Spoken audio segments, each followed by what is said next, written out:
নমস্কার, সকলকে স্বাগত আমার চ্যানেলে। শুরু করছি আজকে আরও একটি নতুন ভিডিও। আজ যারা আমার চ্যানেলে নতুন তারা অবশ্যই আমার চ্যানেলটিকে সাবস্ক্রাইব করে দেবেন আর নোটিফিকেশন বেল আইকনটি অবশ্যই ক্লিক করে রাখবেন, যাতে নতুন কোনো ভিডিও আপলোড করলে সবার আগে আপনার কাছে নোটিফিকেশনটি পৌঁছে যায়। Thank you so much. আমাদের প্রকৃতিতে পাখির সৌন্দর্য অনন্য বা অতুলনীয়।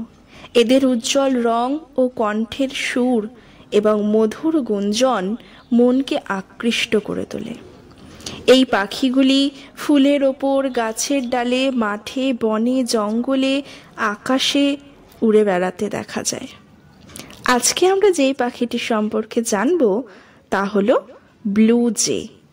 এই ব্লু জে পাখিগুলি প্রধানত দক্ষিণ কানাডা, আটলান্টিক মহাদেশের দক্ষিণ অঞ্চলের দেশগুলিতে এবং উত্তর পূর্ব মার্কিন যুক্তরাষ্ট্রের শুষ্ক পাইন বনে দেখতে পাওয়া যায়।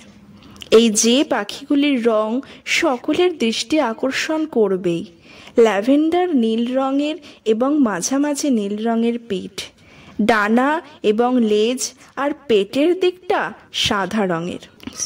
ঘাড় থেকে গলার দিকে একটি কালো রঙের বর্ডার থাকে, যেটিকে দেখতে অনেকটাই লকেটের মতো লাগে। আর মাথায় রয়েছে একটি সুন্দর নীল রঙের মুকুট। এই মাথার মুকুটটি মেজাজ অনুসারে ওঠে এবং নাবে। উত্তেজিত এবং আক্রমণাত্মক হলে এই মুকুটটি সম্পূর্ণভাবে উত্থাপিত হয়ে যায়। আর যখন এরা বিশ্রাম নেয় বা খাওয়া দাওয়া করে তখন এই মুকুটটি সাধারণভাবে থাকে। এই ছোট আকৃতির পাখিগুলি 9 থেকে 12 ইঞ্চির মধ্যে হয় এবং এর ওজন হয় 70 থেকে 100 গ্রামের মধ্যে। এই পাখিগুলি হয় খুব সাহসী এবং আক্রমণাত্মক স্বভাবের। এরা ছোট ছোট প্রাণীদেরও শিকার করে, যেমন কাঠবেড়ালি, ছোট সাপ, ছোট পাখি বা পাখির ছোট ছোট বাচ্চা, পোকা, এগুলোকে এরা শিকার করে এবং এগুলোই এদের প্রধান খাদ্য। এছাড়াও এই ব্লু জে পাখিটি বাজ পাখি এবং পেঁচা এই ধরনের শিকারী পাখিদেরকেও তাড়া করতে সক্ষম হয়। এরা গাছের ডালে বাসা বাঁধে আর মে মাসের দিকে স্ত্রী ব্লু জে পাখিটি ডিম পাড়ে। ডিমগুলি হালকা নীলাভ এবং বাদামি রঙের হয়। মা পাখিটি 10 থেকে 12 দিন অপেক্ষা করে ডিম ফুটে বাচ্চা বেরোনোর জন্য।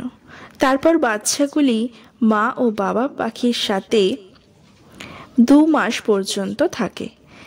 তারপর যখন জুন মাসের দিকে এই বাচ্চাগুলি উড়তে শিখে যায় তখন তারা নিজেদের মতন করে বাসা খুঁজে নেয়।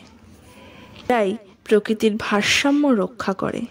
প্রকৃতির একটি অমূল্য অংশ তারা। প্রকৃতির এই অপূর্ব সৃষ্টির জন্য আমাদের আরও যত্নবান হতে হবে, যাতে তাদের সৌন্দর্য এবং গান চিরকাল ধরে রাখতে পারি আমরা। ভিডিওটি কেমন লাগলো আপনাদের অবশ্যই কমেন্টস করে জানাবেন আর সাবস্ক্রাইব করতে কিন্তু একদম ভুলবেন না। নমস্কার।